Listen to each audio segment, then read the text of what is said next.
Hello. I want to talk about domestic violence. Give you a little bit of my history and the definition of the word and some suggestions. Now, I married my high school sweetheart. I had 2 children. During the time we were dating when I was in high school, he was a gentleman. That's the only side my parents ever saw. It wasn't until I moved out into my own place that the abuse began. And it started with calling me out of my name. Now, this is not something I was used to growing up.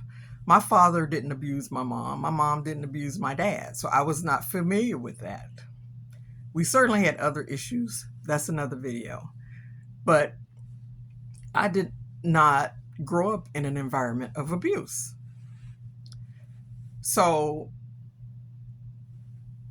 it was gradual where started with calling me out of my name to controlling what I did, where I went, who I talked to. And it did progress to me getting hit. Now, he was smart enough not to hit me in anywhere that would be visible, my arms or my face. Usually his thing was punching me. Now, I never called the police on him, ever. Why? Because I loved him. I did not want him getting arrested. I did not want him going to jail. And my mindset was just get through this moment. And it progressed fast. I just got lost, caught up in the young person's mindset of what I thought love was. This was his way of loving me. And certainly he had more access to me once I moved out of my parents' house. So I'm thinking I'm learning him. So naturally, I was the one that was going to make the adjusting, not him. And then came a point when I was just tired. I was done. I realized that I couldn't love him if I didn't love myself. I had that teenage puppy love. But as I grew up, I was no longer in love with him.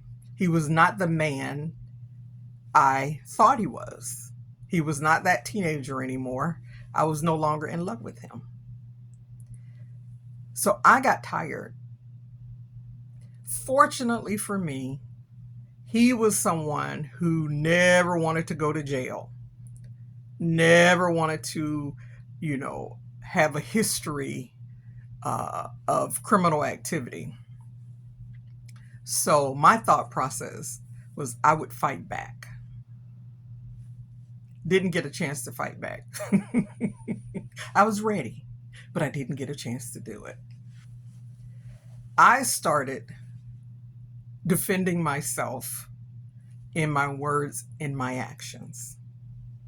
I had 2 children, a little boy and a little girl, and I refused to raise them in an environment of abuse because I did not want them to think this is normal. Not going to happen. So if I wasn't going to look out for myself, I had to look out for them. So I decided to end the relationship. And once I was done, I was done. Now that's one strength I definitely have is when I'm done, I'm done. And that was it. And that was over 30 plus years ago.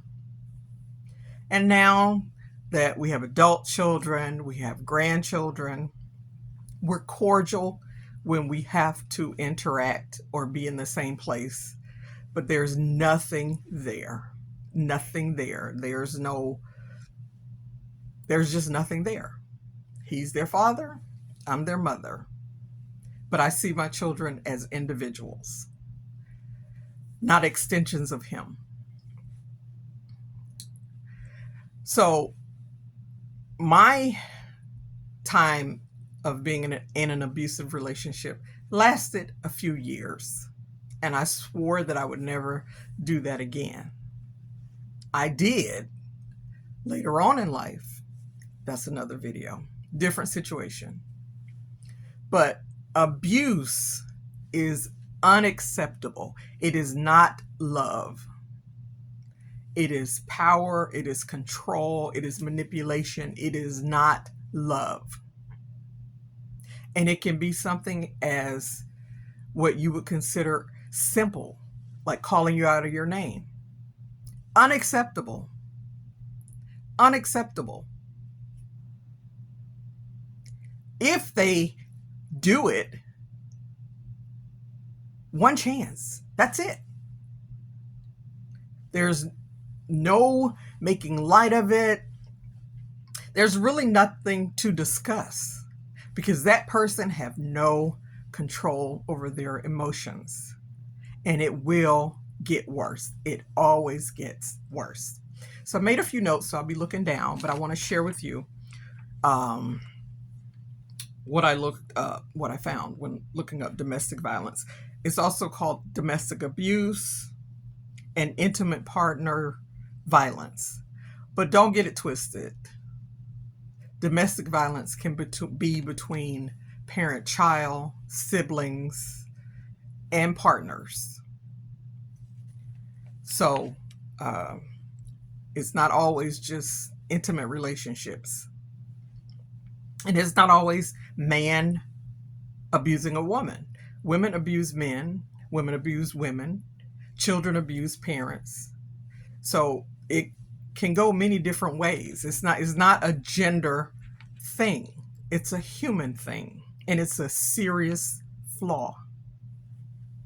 So domestic violence is physical, sexual, emotional, economic, and psychological actions or threats of actions. And this ain't love. Love bombing is an excellent clue, if you will. If someone is love bombing you, those are red flags like an ambulance and the police. Alarm, alarm, alarm. Do not fall for the love bombing. It is a trick. It's a trick. If they say all the right things and they're always there even when you've not invited them, or they're showering you with gifts and things, it starts off as wooing and then it progressed to control. Love bombing is not a compliment. It's not love. It's an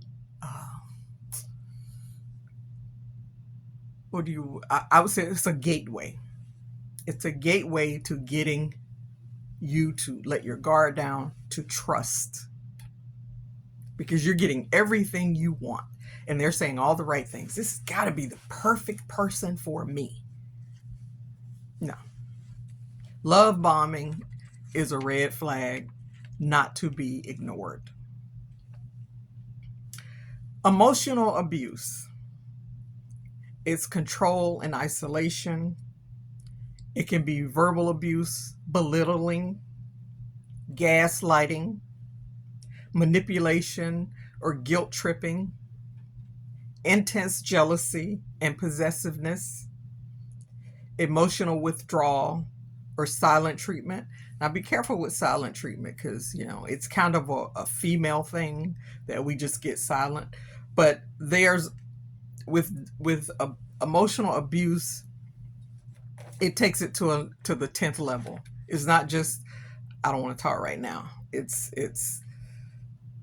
manipulative and it's just to the 10th power. And if you feel like you're walking on eggshells.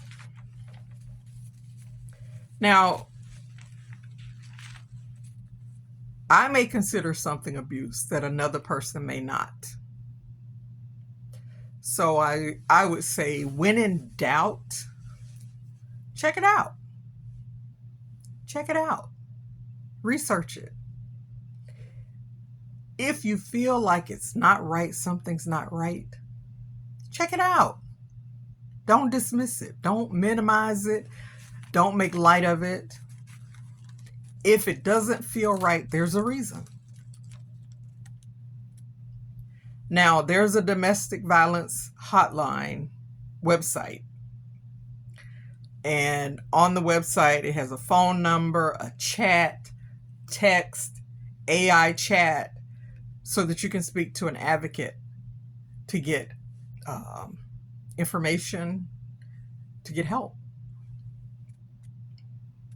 It's free, it's confidential, and it's available 24/7.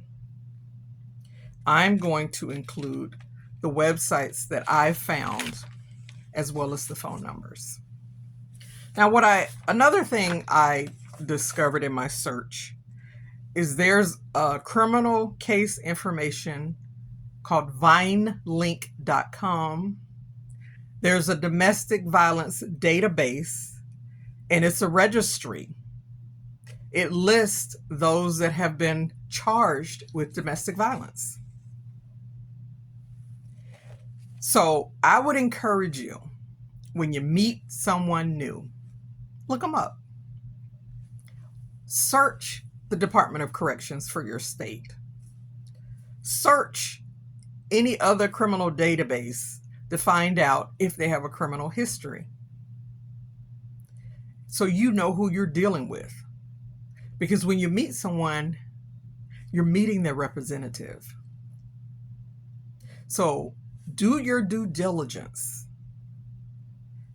and look that person up. Find out who they really are.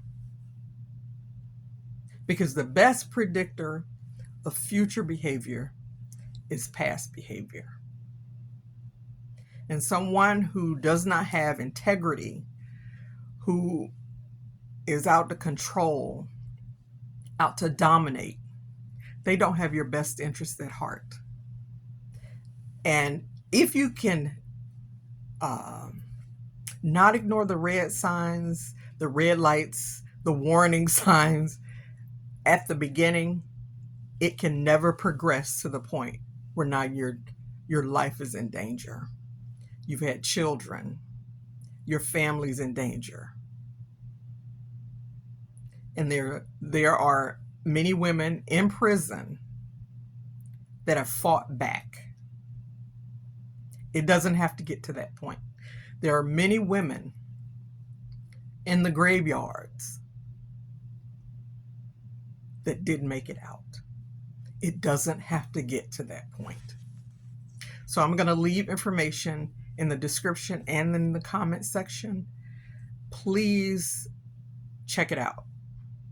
But when he says, hello, my name is, check these sites out to find out about this person. Before the date, after the first date, pay attention. You're not in a Disney movie. This is real life, real people. Take care of yourself. It starts with you. Please share this video. Thank you.